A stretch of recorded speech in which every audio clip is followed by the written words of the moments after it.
है। पीतल के बड़े बड़े बर्तनों में खाना पक रहा है।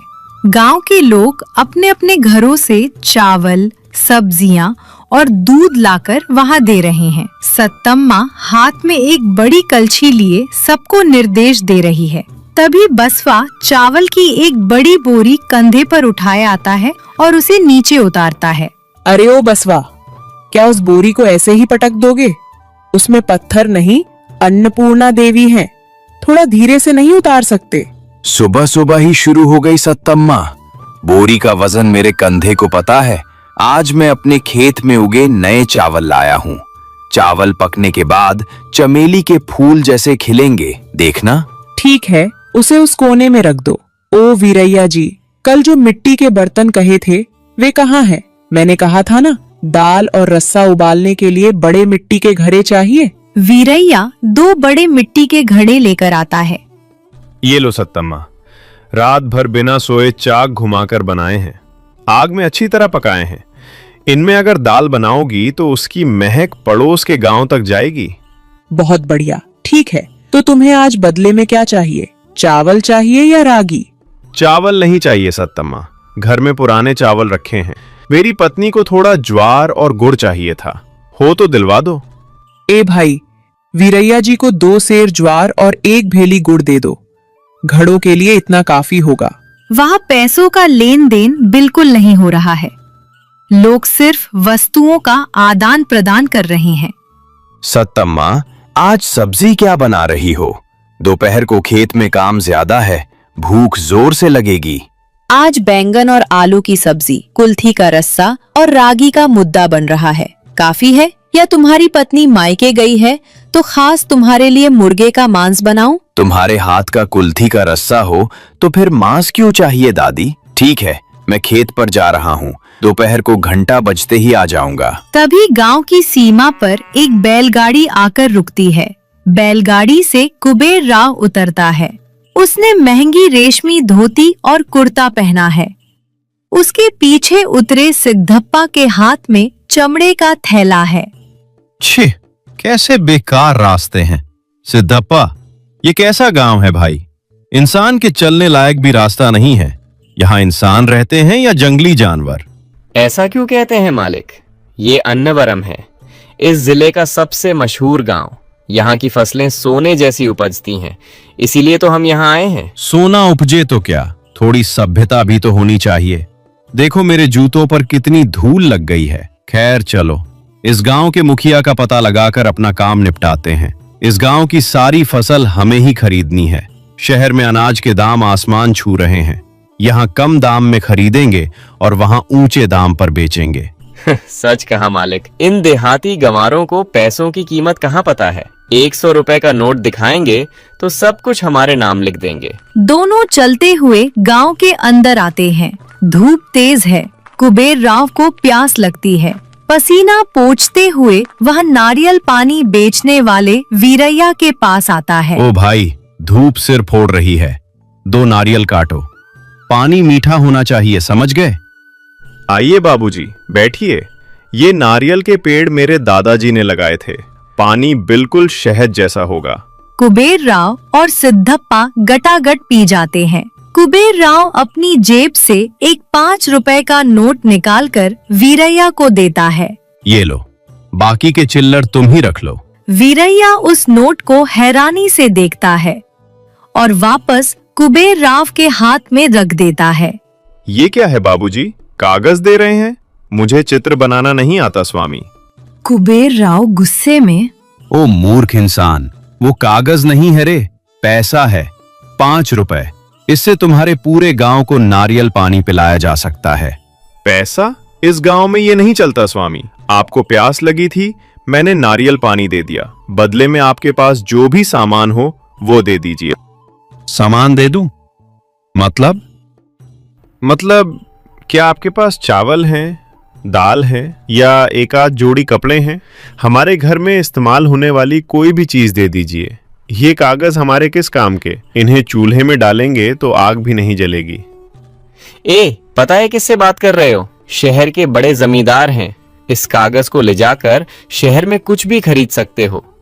तो शहर जाकर ही खरीद लेना स्वामी। यहाँ तो चीज के बदले चीज ही मिलती है। अगर आपके पास सामान नहीं है तो कोई बात नहीं, प्यासे को पानी पिलाना हमारा धर्म है। जाइए। कुबेर राव को बहुत अपमान महसूस होता है। सिद्धप्पा, देखा इसका घमंड, एक तो भिखारी और ऊपर से धर्म की बातें कर रहा है। चलो उस धर्मा रायडू के पास चलते हैं, उसे पैसों की कीमत जरूर पता होगी। वीरैया उस नोट को नीचे से उठाकर बगल में रखे कूड़ेदान में डाल देता है। कुबेर राव यह देखकर गुस्से से लाल हो जाता है। धर्मा रायडू तार के पत्तों वाली चटाई पर बैठकर गांव वालों से बात कर रहे हैं। कुबेर राव सीधे जाकर कुर्सी पर बैठना चाहता है, लेकिन वहाँ कुर्सियाँ नहीं है, सब नीचे ही बैठे हैं। आइए बाबू आइए, आप किसी और गांव के लगते हैं। नीचे चटाई है, बैठ जाइए। मैं कुबेर राव हूँ, शहर का एक बहुत बड़ा व्यापारी। मुझे नीचे बैठने की आदत नहीं है। सिद्धप्पा, वो थैला इधर लाओ। सिद्धप्पा थैला देता है। कुबेर राव उसमें से पैसों की गड्डियां निकालकर धर्मा रायडू के सामने रख देता है। देखो बुजुर्गवार, मुझे घुमा फिराकर बात करना पसंद नहीं। इस गांव में पैदा हुआ सारा अनाज मुझे चाहिए। इसके बदले ये देखो, मैं इतना पैसा दे रहा हूं जितना तुमने सपने में भी नहीं देखा होगा। धर्मा रायडू उस पैसे की तरफ एक नजर भी नहीं देखते। बसवा, इस साल बारिश कैसी रही? क्या तालाब भर गया? भर गया मुखिया जी, फसल कटाई के लिए तैयार है। मैं बात कर रहा हूं और तुम उससे गप्पे लड़ाते हो। क्या ये पैसा दिखाई नहीं दे रहा? दिखाई दे रहा है बाबू, लेकिन जिस चीज की हमें जरूरत ही नहीं है। जरूरत नहीं है? पैसों की जरूरत किसे नहीं होती? क्या तुम सब पागल हो? बाबू, तुम्हारे शहर में पैसों से सब कुछ खरीदा जा सकता होगा, लेकिन हमारे गांव में इंसान की मेहनत और प्रकृति द्वारा दी गई फसल को हम पैसों से नहीं तौलते। हमारे यहाँ जिसे जो चाहिए वो हम एक दूसरे से बांट लेते हैं। तुम्हें अगर अनाज चाहिए तो तुम हमें क्या दोगे? पैसा नहीं, हमारे काम आने वाली कोई चीज बताओ। मेरे पास सोना है, चांदी है, वो सब दे दूंगा। सोना खाने से क्या भूख मिटेगी बाबू? चांदी से प्यास बुझेगी? हमें बीज चाहिए, खाद चाहिए, या हमारे खेतों में काम करने वाले हाथ चाहिए। अगर वे हैं तो बताओ, हम व्यापार करेंगे। मूर्ख लोग, साक्षात लक्ष्मी दरवाजे पर खड़ी है और तुम कुंडी लगा रहे हो। तुम्हारे कर्म ठीक है, कम से कम हमारे भोजन का प्रबंध तो करवाओ। यहाँ कोई भोजनालय कहाँ है? हम पैसे फेंक कर खा लेंगे। हमारे गांव में भोजनालय नहीं होते बाबू।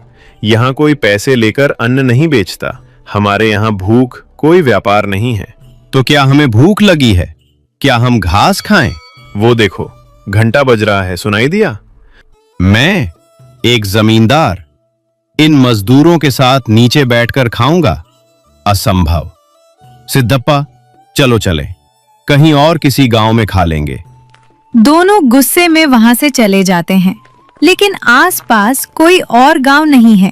दोपहर का 1 बज चुका है, धूप झुलसा रही है। कुबेर राव भूख बर्दाश्त न कर पाने के कारण थका हुआ भोजनालय के पास वापस आता है। अंदर से पकवानों की स्वादिष्ट महक आ रही है। गांव के लोग एक कतार में बैठकर केले के पत्तों पर खाना खा रहे हैं। मालिक, मुझसे अब रहा नहीं जाता। वो महक सूंघ कर ही जान निकल रही है। चलिए अंदर चलते हैं। छी, मेरी जिंदगी का ऐसा हाल हो जाएगा सोचा नहीं था। ठीक है चलो, लेकिन मैं पैसे दूंगा। अपने लिए अलग से एक मेज लगवाने को कहूंगा। दोनों अंदर जाते हैं। सत्तम्मा खाना परोस रही है। यहाँ का मैनेजर कौन है? मैनेजर? वो कौन होता है? यहाँ सब मजदूर हैं और सब मालिक हैं। क्या चाहिए? भूख लग रही है? जाकर उस किनारे पर बैठ जाओ। केले के पत्ते वहाँ रखे हैं, ले लो। मैं एक जमींदार हूँ, मैं नीचे नहीं बैठूंगा। ये लो 100 रुपए, मेरे लिए एक कुर्सी लगाओ और अलग से खास तौर पर गर्मा गर्म खाना परोसो। क्या कहा? 100 रुपए? हे भगवान, कागज के इन टुकड़ों का मैं क्या करूंगी स्वामी? क्या इनसे चूल्हा जलाऊं? यहाँ का नियम एक ही है, भूख सबके लिए एक है और अन्न भी सबके लिए एक है। वहाँ बगल में देखो, वे जो बुजुर्ग बैठे हैं वे इस गांव के मुखिया धर्मा रायडू हैं। वे भी नीचे बैठकर ही खा रहे हैं। तुम कितने भी बड़े जमींदार हो तो हमें क्या, खाना है तो पत्ता बिछाओ वरना भूखे रहो। मालिक, मान जाइए मालिक, बैठ जाते हैं। कुबेर राव के पास कोई और रास्ता नहीं था। भूख के आगे उसका अहंकार टूट गया। वो धीरे से गया और अपनी रेशमी धोती खराब होने की परवाह किए बिना जमीन पर बैठ गया। सिद्धप्पा भी उसके बगल में बैठ गया। सत्तम्मा आकर सबको परोस रही है। कुबेर राव के पत्ते पर गर्मा गर्म चावल, दाल और बैंगन की सब्जी परोसी गई। उस महक से कुबेर राव के मुंह में पानी आ गया। शर्माना मत बाबू, पेट भरकर खाना, मैंने बहुत मन से पकाया है। कुबेर राव ने पहला निवाला मुंह में रखा। स्वाद अद्भुत था। शायद ज्यादा भूख लगी थी, इसलिए उसे वह खाना अमृत जैसा लगा। सिद्धप्पा, मैंने अपनी जिंदगी में कई दावतें खाई हैं, बड़े बड़े आलीशान भोजनालयों में खाया है, लेकिन ऐसा स्वाद मैंने आज तक नहीं चखा रे। सच है मालिक, पैसे देकर खरीदी गई चीज में ये स्वाद कहाँ मिलेगा स्वामी? प्यार से परोसा है ना, इसीलिए इतना स्वादिष्ट है। सबके खाना खत्म करने के बाद वे उठकर अपने पत्ते खुद ही उठा रहे हैं। आदत के अनुसार उसने अपनी जेब में हाथ डाला। माँ, बहुत खुशी हुई, खाना बहुत ही लाजवाब था। ये लो, तुमने पैसे लेने से मना कर दिया था, कम से कम ये सोने की अंगूठी रख लो, मैं अपनी खुशी से दे रहा हूँ। बाबू, फिर वही बात, उस सोने का मैं क्या करूंगी? उसे गले में पहनूंगी तो वजन ही लगेगा, पेट तो नहीं भरेगा ना। हमें तुम्हारी दौलत नहीं चाहिए, लेकिन यहाँ का एक नियम है। क्या? यह खाना खाने वाले हर इंसान को कोई न कोई काम करना पड़ता है। बसवा चावल लाया था, वीरैया बर्तन लाया था। तुम किसी और गांव के हो, तुम्हारे पास कोई सामान नहीं है, इसलिए तुम्हें श्रम दान करना होगा। क्या काम करना होगा? मुझे, एक जमींदार को? खाया हुआ अन्न पचना है तो काम करना ही पड़ेगा स्वामी, यही इस गांव का न्याय है। कोई बहुत बड़ा काम नहीं है। वो देखो, उन घड़ों में पीने का पानी खत्म हो गया है, पास वाले कुएं से कोई 10 घड़े पानी निकाल कर भर दो, बस इतना ही। अरे बाप रे, मालिक पानी निकालेंगे? मैं कर देता हूँ माँ। नहीं सिद्धप्पा, जिसने जो खाया है उसे उसी की कीमत चुकानी होगी। तुम अपने हिस्से का काम करो, वे अपने हिस्से का काम करेंगे। क्यों जमींदार जी, क्या कहते हैं? जो चीज पैसों से नहीं खरीदी जा सकी, देखें क्या वह शरीर की मेहनत से मिल सकती है? कुबेर राव ने एक पल सोचा। उसने अपने हाथ में पकड़ी सोने की अंगूठी को देखा। उसके बाद, सच कहा बुजुर्गवार, आज तक मुझे लगता था कि पैसे हो तो पूरी दुनिया खरीदी जा सकती है, लेकिन एक वक्त का खाना भी नहीं खरीदा जा सकता, ये मुझे आज ही समझ आया। मेरी भूख मिटाने के लिए इतना काम करना मेरी जिम्मेदारी है। कुबेर राव गया और उसने घड़ा उठा लिया, कुएं के पास गया। जिंदगी में पहली बार उसने पसीना बहाकर कुएं से पानी निकाला। गांव के लोग हैरानी और खुशी से यह सब देख रहे थे। काम पूरा हो गया। कुबेर राव भले ही थक गया था, लेकिन उसके चेहरे पर एक अजीब सा संतोष था। धर्मारायडू जी, अब मैं चलता हूँ। मैं यहाँ व्यापार करने आया था, लेकिन ज्ञान प्राप्त करके लौट रहा हूँ। खुशी की बात है बाबू, इंसान के पास कितना भी हो, खाना तो बस इस पेट भर के लिए ही है। उस अन्न के लिए 10 लोगों को रुलाने से बेहतर है 10 लोगों के साथ बांट कर खाना। ये सबक मुझे जिंदगी भर याद रहेगा। सिद्धप्पा, चलो, अगली बार जब हम यहाँ आएंगे तो पैसों की थैलियां लेकर नहीं आएंगे, हमारे बगीचे में उगे आम और सब्जियां लेकर आएंगे। उनसे हम इस गांव का प्यार खरीदेंगे। सत्तम्मा एक छोटी सी पोटली लाकर कुबेर राव के हाथ में देती है। ये लो बेटा, रास्ते में भूख लगे तो खा लेना, ज्वार की रोटियां और सूखी चटनी है, पैसे मत देना। तुमने जो पानी भरा था उसके और इन रोटियों के बराबर हो गया। कुबेर राव ने उस पोटली को आंखों से लगाया। धर्मारायडू, सत्तम्मा और बाकी गांव वालों ने हाथ हिलाकर उन्हें विदा किया। अन्नवरम नाम के अनुसार ही वह गांव सच में अन्नपूर्णा का निवास था। वहाँ रुपए पैसों की कोई अहमियत नहीं थी, लेकिन इंसान की अहमियत बढ़ गई थी। एक ऐसे गांव के रूप में जहाँ कोई भूखा नहीं सोता और जहाँ इंसानों के बीच कोई ऊंच नीच नहीं है। ये गांव इतिहास में अमर हो गया। रामापुरम गांव की सरहद पर एक बस गाड़ी धीरे धीरे प्रवेश करती है। गाड़ी से 25 साल का राघव नीचे उतरता है और गांव की मिट्टी की खुशबू लेते हुए चारों ओर देखता है। उसके चेहरे पर 10 साल पुरानी यादें तैर रही हैं। तभी खेत से आ रहे रामदास काका उसे देखकर रुक जाते हैं। कौन हो बेटा तुम? इस गांव में नए लग रहे हो। किसके घर जाना है बेटा? प्रणाम काका, मैं राघव हूँ, करणम रमैया जी का बेटा। 10 साल पहले पढ़ाई के लिए शहर गया था। रामदास काका आश्चर्य से आंखें बड़ी करते हुए, रामैया जी के बेटे राघव, तुम तो पहचान में ही नहीं आ रहे, इतने बड़े हो गए हो। तुम्हारे पिताजी के गुजरने के बाद तुम इधर आए ही नहीं। अब कैसे आना हुआ बेटा? शहर की जिंदगी पसंद नहीं आई क्या? ऐसा कुछ नहीं है काका, शहर में पढ़ाई पूरी हो गई। अब मैंने सोचा कि अपनी खेती बाड़ी और घर संभालते हुए यही रहूं। गांव बिल्कुल वैसा ही है, वो इमली का पेड़, ये मंदिर, कुछ भी नहीं बदला। रामदास काका एक आ भरते हुए बोला, गांव ऊपर से वैसा ही दिखता है बेटा, पेड़ और मंदिर नहीं बदलते, लेकिन इंसान और उनके मन बदल गए हैं। हालात अच्छे नहीं हैं। कभी हमारे गांव में त्योहार जैसा माहौल होता था, अब सब डरे डरे रहते हैं। तुम शहर से आए हो, तुम्हें यहाँ की हवा रास नहीं आएगी। ऐसा क्यों कह रहे हो काका? गांव को क्या हुआ? सब ठीक तो है ना? फिर रामदास काका इधर उधर देखकर धीमी आवाज में, वो सब जानकर तुम क्या करोगे बेटा? तुम अपना काम देखो, बेकार की बातों में मत पड़ो। परसों ही की बात है, रंगर को बुखार आया तो उसने ठाकुर जी से उधार मांगा। उसके बदले में ब्याज के तौर पर उन्होंने उसके बेटे को हवेली में काम पर रख लिया। अब वो वहां जानवर चरा रहा है। यही हमारे गांव की हालत है, खासकर हवेली की तरफ जाते समय और ठाकुर जी से बात करते समय सावधान रहना। जुबान फिसली तो नुकसान तुम्हारा ही होगा। भूपति ठाकुर, क्या वे अब भी वैसे ही हैं? वैसे ही नहीं, उससे 10 गुना ज्यादा हो गए हैं। अब पूरा गांव उनकी मुट्ठी में है, हवा भी उनकी इजाजत से ही लेनी पड़ती है।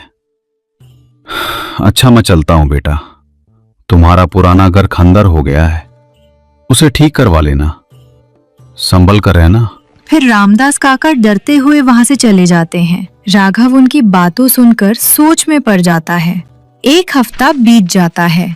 राघव अपने खेत के काम निपटा रहा होता है। गांव के बीचों बीच स्थित चौपाल के पास बड़ा हंगामा हो रहा होता है। गांव वाले डर के मारे इकट्ठा हुए हैं। मल्लैया जोर से चिल्लाते हुए, अरे शंकरैया, इज्जत से कह रहा हूँ, ठाकुर जी का उधार चुकाते हो या अपनी 2 एकड़ जमीन से हाथ धोते हो, तय कर लो। ये ठाकुर जी की आखिरी चेतावनी है। शंकरैया हाथ जोड़कर रोते हुए बोला, मालिक, मल्लैया जी, मैंने ठाकुर जी से सिर्फ 2 बोरी धान लिया था, वो भी तब जब मेरी पत्नी बीमार थी। उसके लिए मेरी पूरी जमीन कैसे लिख दूं? इस साल फसल नहीं हुई, अगले साल 2 गुना चुका दूंगा, दया करो।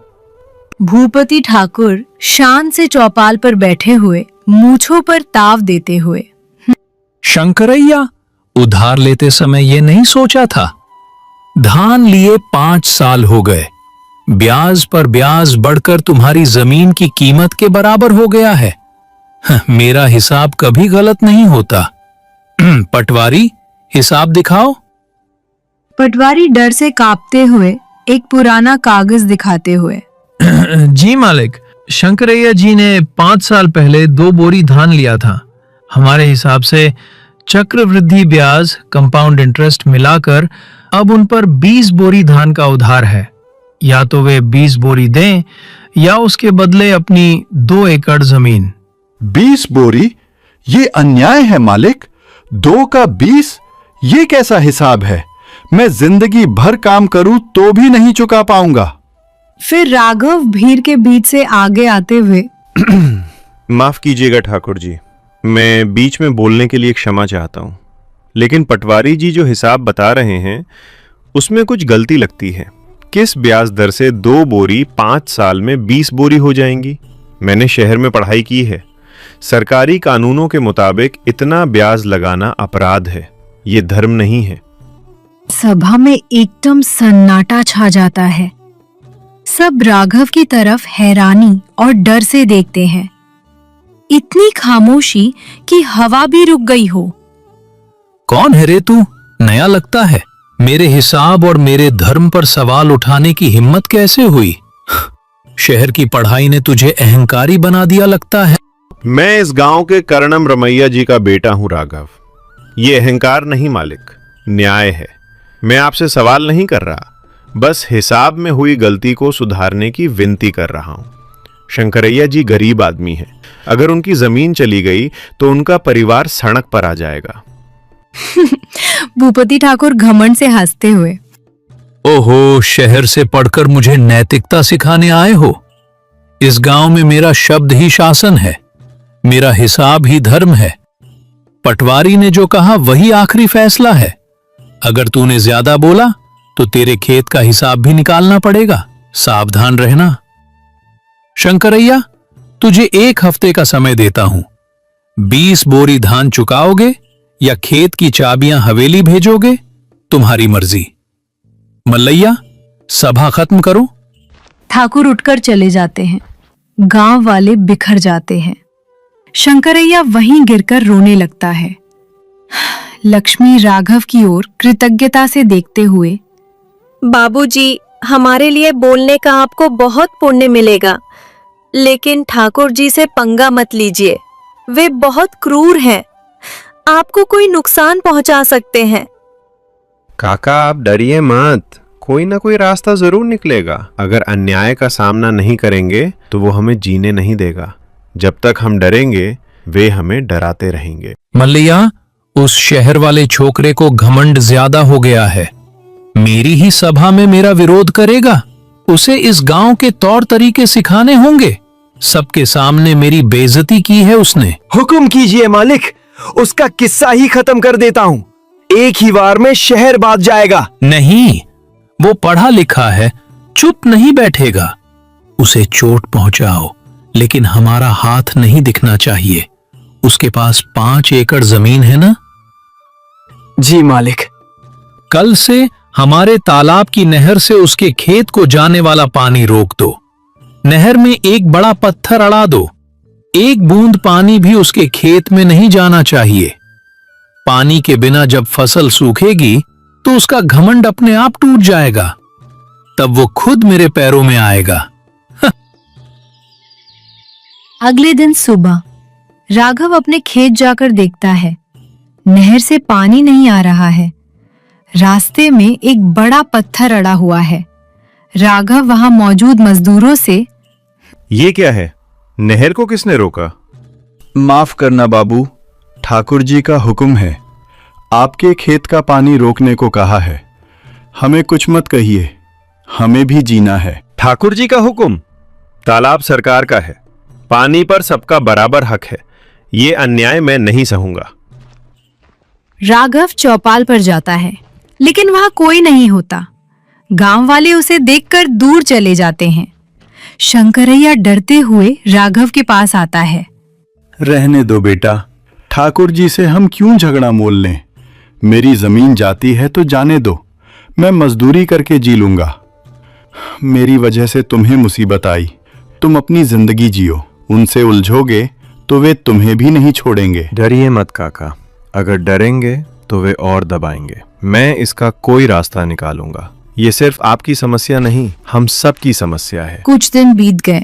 राघव का खेत धीरे धीरे सूखने लगा। गांव में कोई उससे बात नहीं कर रहा। वो अकेला पड़ गया। एक रात अपने पिता की पुरानी किताबें पलटते हुए उसे एक पुराना मुड़ा तुड़ा कागज मिलता है। राघव अपने आप से, अरे ये क्या है? पुरानी जमीन के सर्वे का कागज लग रहा है। जब ब्रिटिश सरकार ने हमारे इलाके का सर्वे किया था तब के नक्शे और रिकॉर्ड। इसके मुताबिक गांव का तालाब और उसकी नहरें सरकारी संपत्ति हैं। उन पर किसी का एकाधिकार नहीं है। पिताजी ने इसे छिपाकर क्यों रखा था? उसे एक उपाय सूझता है। उसकी आंखों में एक नई उम्मीद चमकती है। राघव अपने आप से, भूपति ठाकुर सिर्फ इस गांव के राजा हैं, लेकिन उनसे बड़े अधिकारी भी हैं। जिला कलेक्टर साहब हैं। मुझे ये कागजात लेकर शहर जाना चाहिए और कलेक्टर साहब से शिकायत करनी चाहिए। भूपति ठाकुर द्वारा किए जा रहे अन्याय और पटवारी के गलत हिसाब का पर्दाफाश करना होगा। कानून अपना काम करेगा, यही सही रास्ता है। उस रात किसी को बताए बिना राघव शहर जाने के लिए तैयार होता है।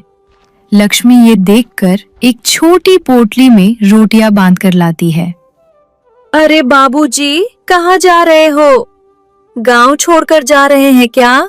नहीं लक्ष्मी, भागने के लिए नहीं, लड़ने के लिए जा रहा हूँ, न्याय के लिए जा रहा हूँ।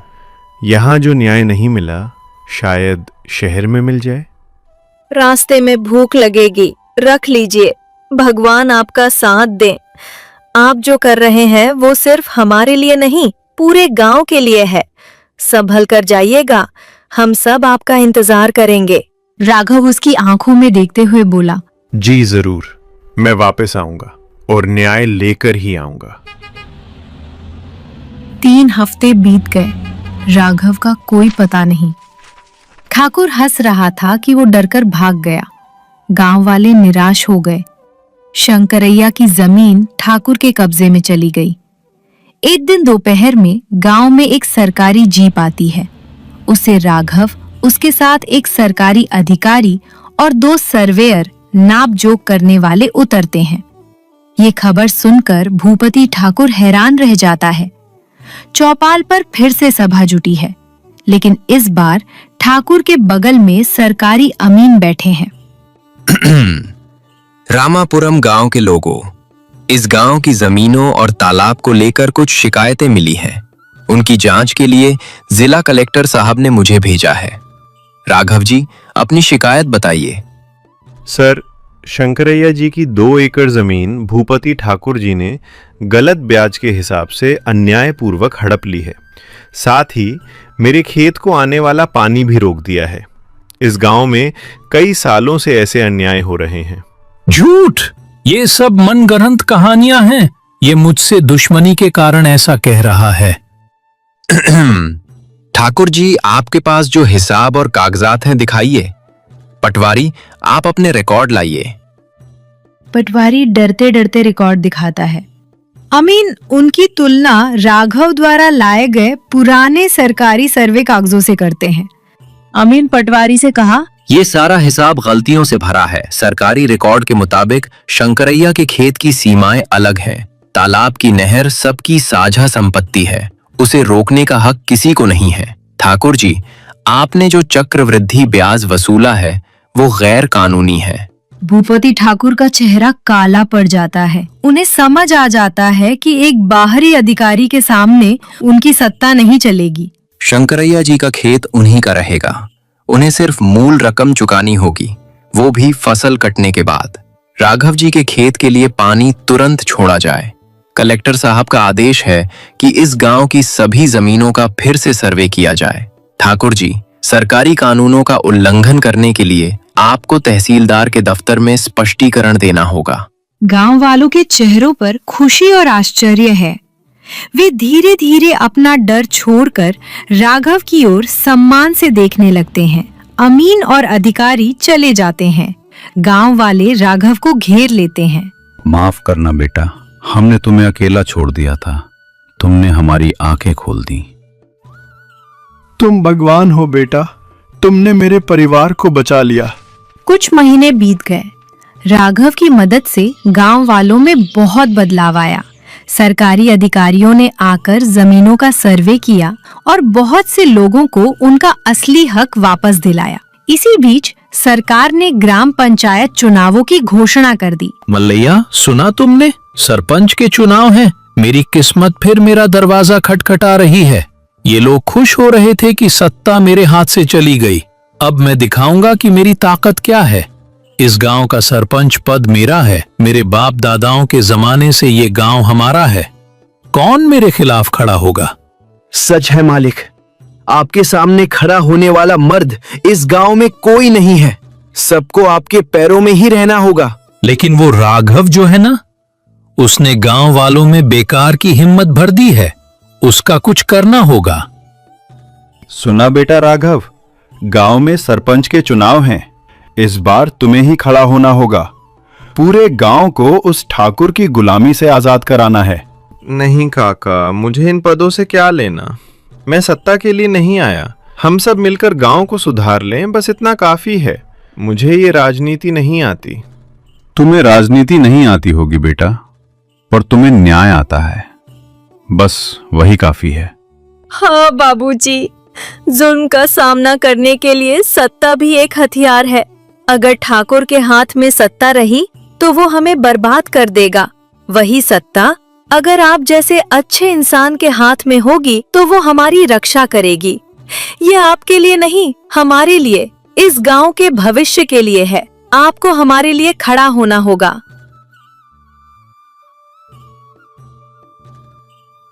अगर आप सब इतना चाहते हैं तो मैं मना नहीं कर सकता। ठीक है, मैं चुनाव लड़ूंगा, लेकिन मेरे पास पैसा नहीं है।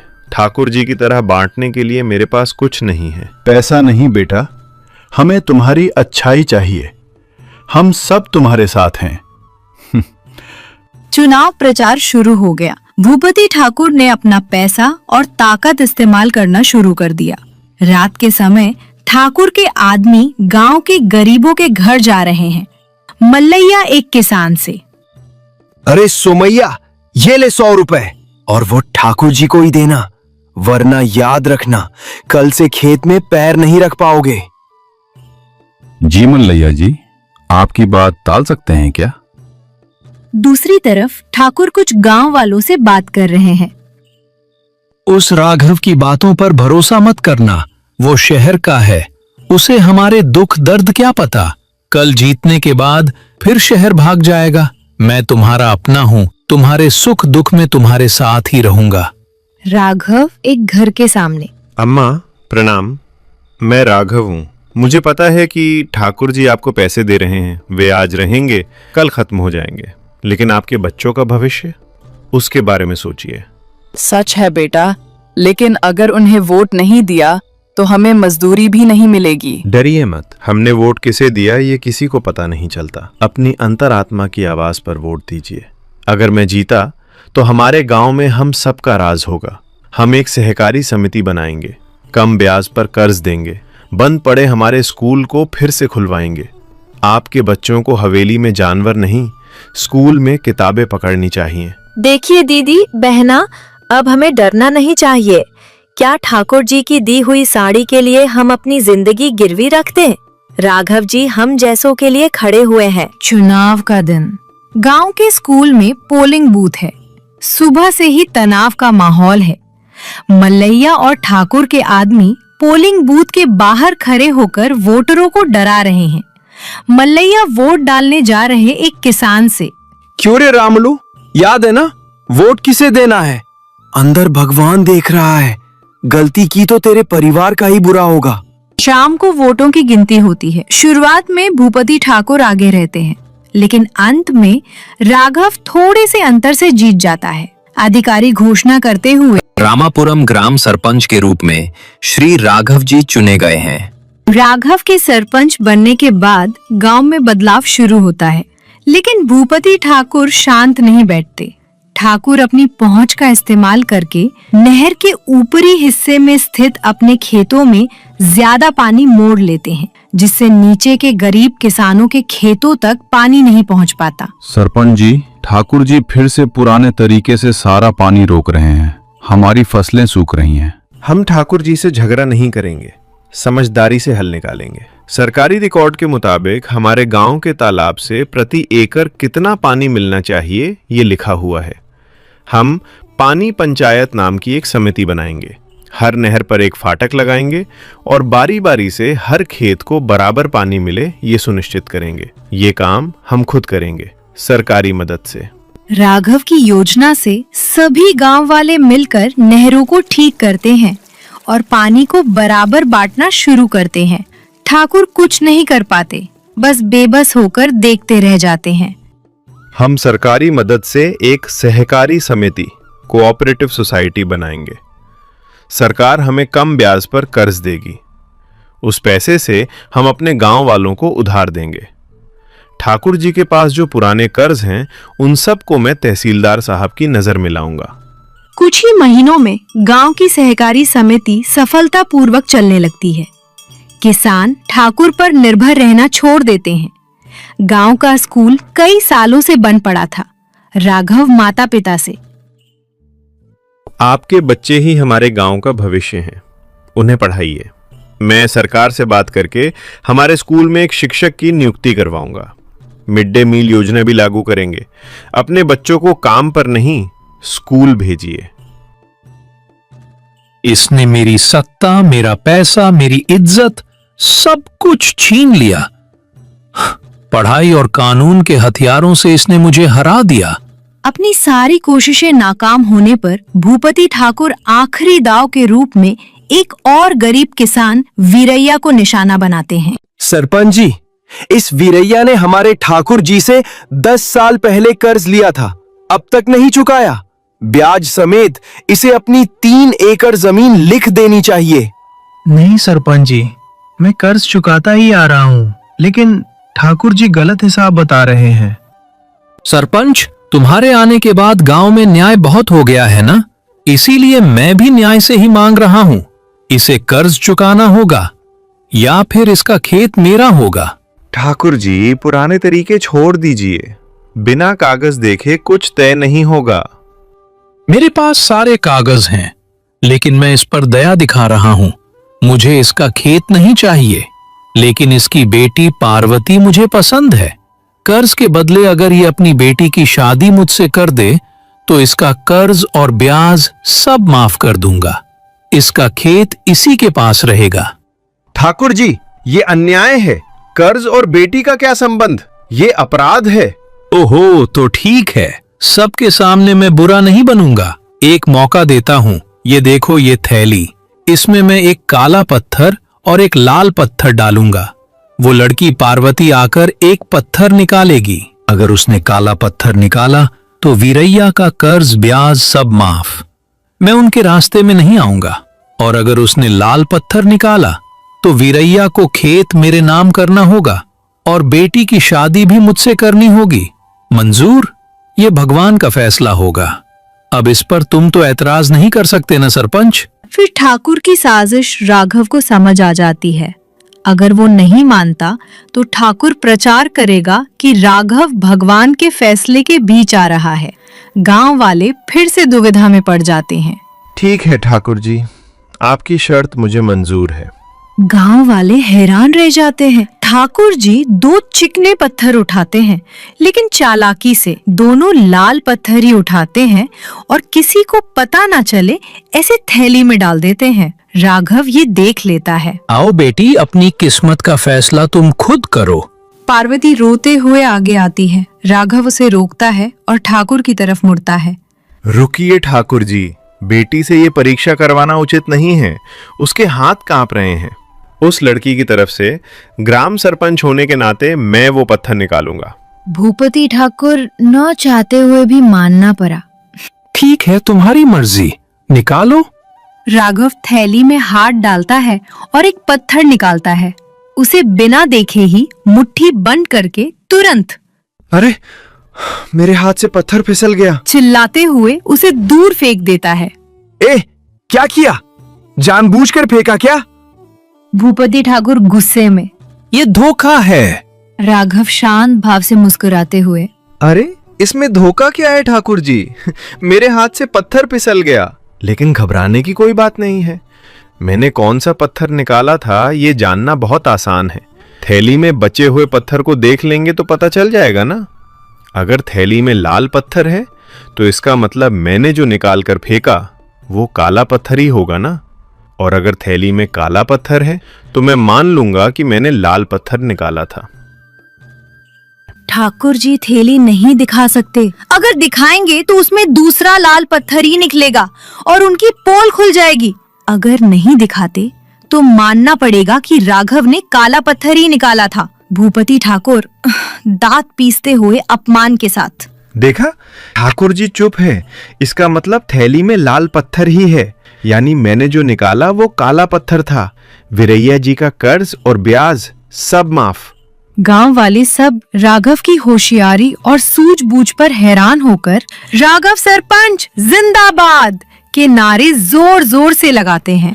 भूपति ठाकुर अपमानित होकर सिर झुकाकर वहां से चले जाते हैं। एक त्योहार का दिन, पूरा गांव खुश है। राघव, लक्ष्मी, शंकरैया, रामदास काका सब मिलकर गांव के मंदिर में पूजा कर रहे हैं। देखा बेटा, गांव कैसे बदल गया। ये तुम्हारे द्वारा लाया गया बदलाव है। नहीं काका, ये मैं नहीं लाया, ये हम सबके अंदर मौजूद पर सोई हुई हिम्मत का बदलाव है। उस हिम्मत को जगाना ही मेरा काम था। हमारी एकता, हमारी समझदारी, यही असली ग्राम जीवन का सत्य है।